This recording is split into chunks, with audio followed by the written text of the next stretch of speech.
Hello everyone, welcome back to my YouTube channel. Today we are preparing tinola in the Itaki.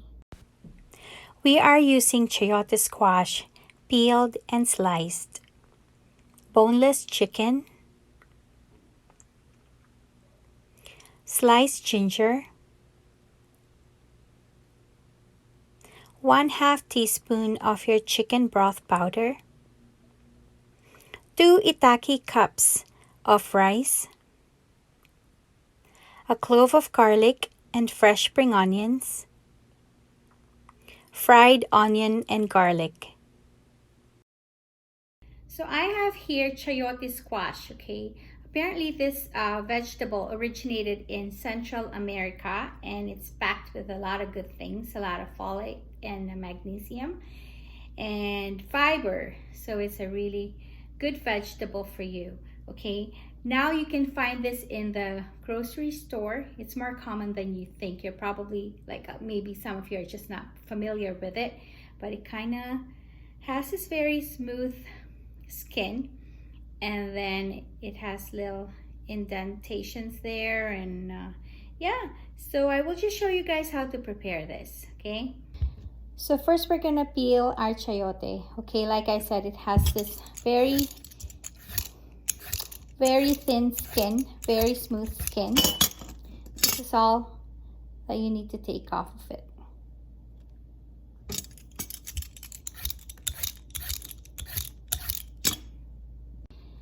Now that we've peeled it, we're just gonna cut it.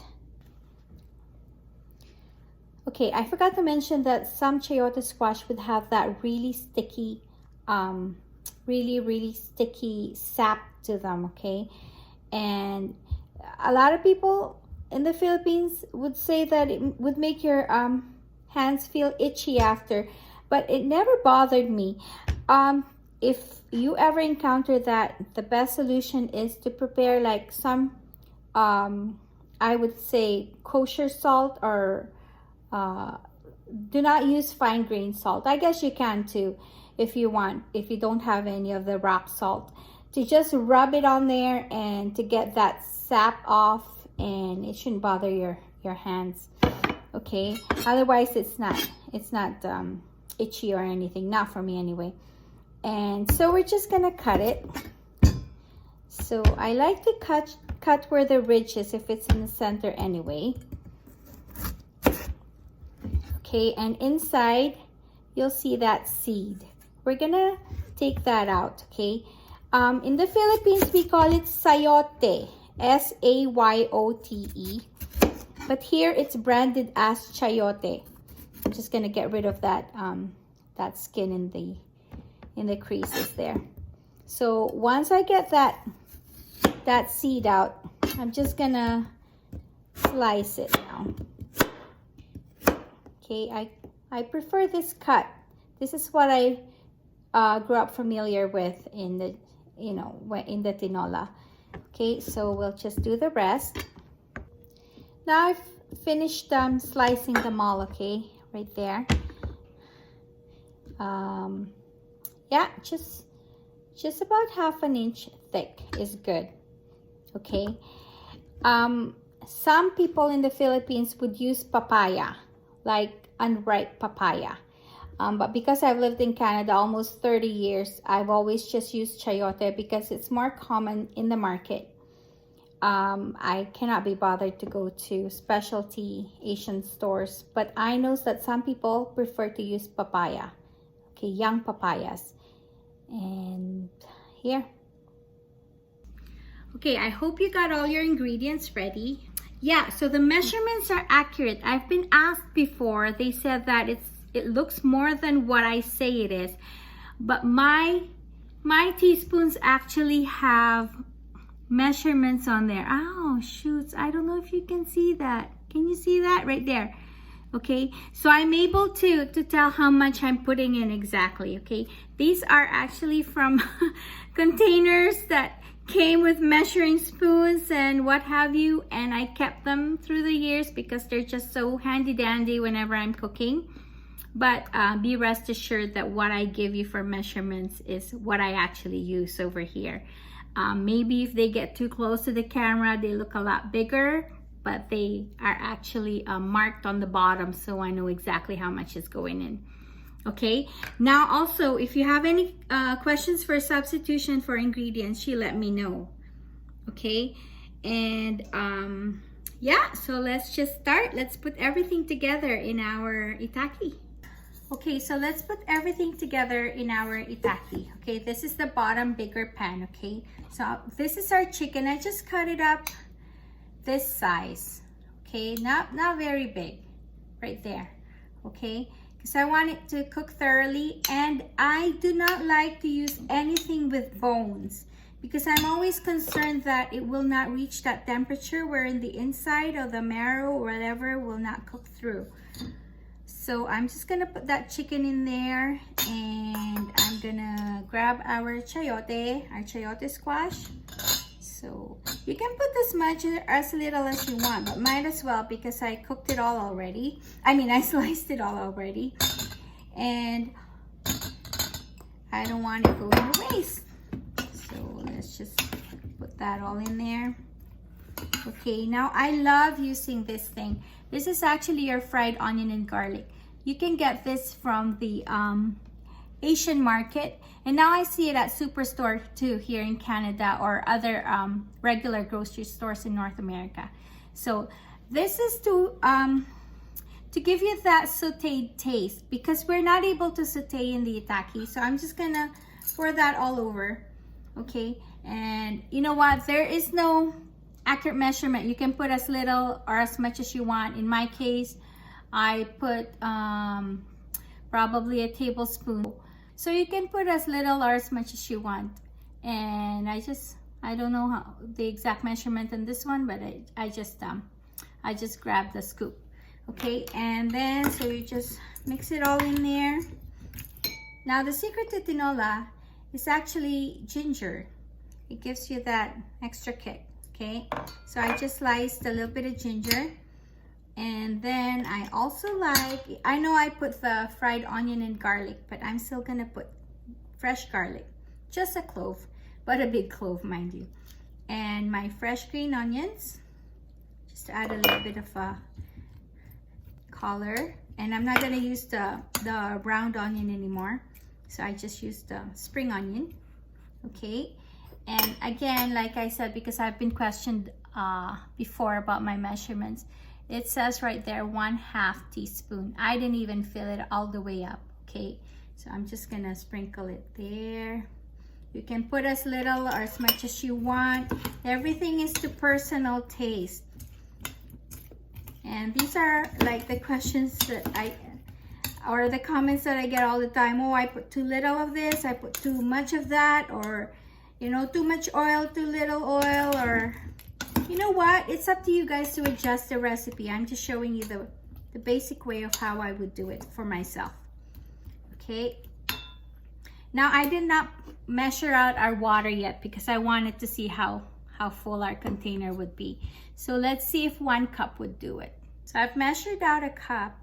Let's see if it's enough to fill it slightly. Let's see here. I guess this is good. And for what we measured out for our broth, I think that's all we need. Okay. So here it is. Now let's just take care of our rice. For our rice, I got 2 cups of the Itaki measuring cup. Okay, don't use any other cup, just to be safe, because you don't want your rice filling over the top. So I measured out 1 cup there and another cup going in, and so let's just rinse our rice. I like to rinse my rice at least 3 times, so it's up to you, personal preference again. So we just rinsed our rice. I'm just gonna go ahead and put 2 cups again of the same measuring cup. Okay, and 2. There you go. Perfect. Now I've seen other videos wherein they have the Itaki open and they're cooking, or they're assembling their meals, or they're like sauteing. I don't like leaving the Itaki open when it's cooking, because I'm always thinking that it should reach the temperature wherein your food should cook through. And if you keep opening it, that kind of lowers it. It lowers the temperature. So I'm always concerned about if you have raw meat in there, it's not gonna cook properly. So the lunches I always make with Itaki, I prepare the ingredients ahead of time. And then when I put it in, everything is ready to cook. I don't need to saute anything. I don't need to stir anything. Everything is just ready to cook. And I'll leave it for like, I'd say 40 minutes or 35 minutes for how long it's going to cook in there.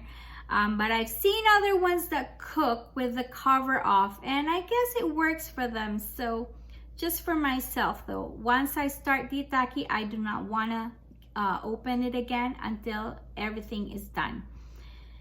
So that said, the base I always do, some people do 3 cups. I don't know, 2 3/4 always suited me. Okay, so I will do 2 3/4. 1, 2, 3. Okay. Now I'm just gonna put it all together, and my rice is on top. Perfect. And I'm gonna put the lid on. Voila. Now your lunch is ready to cook.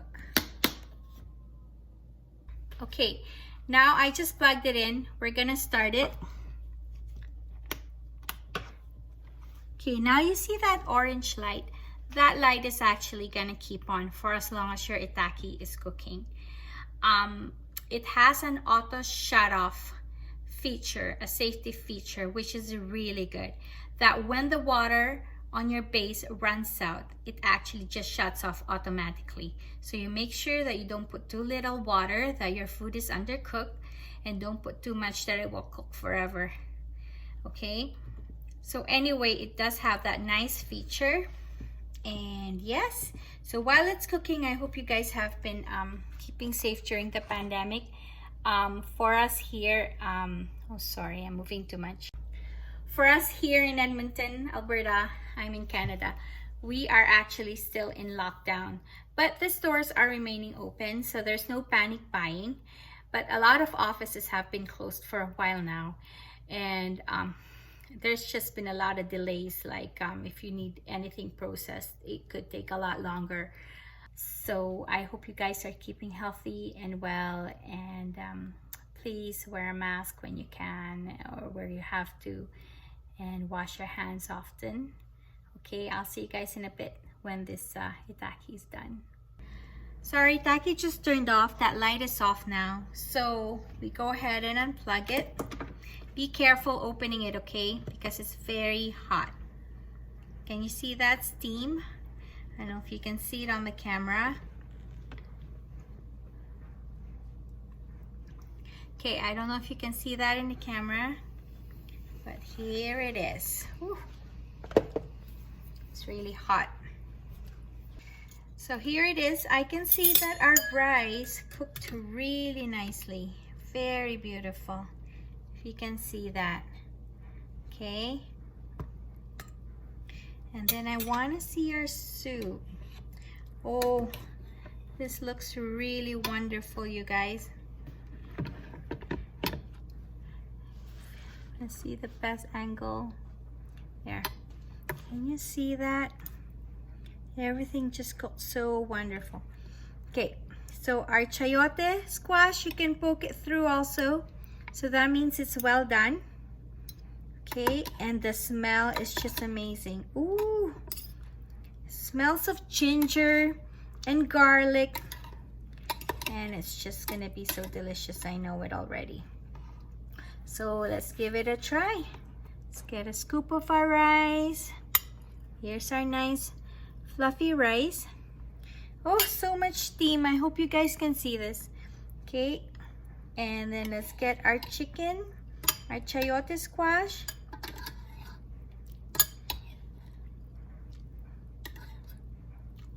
There you go. this is our lunch. So enjoy, you guys. I'll see you again next time, okay? So enjoy your lunch.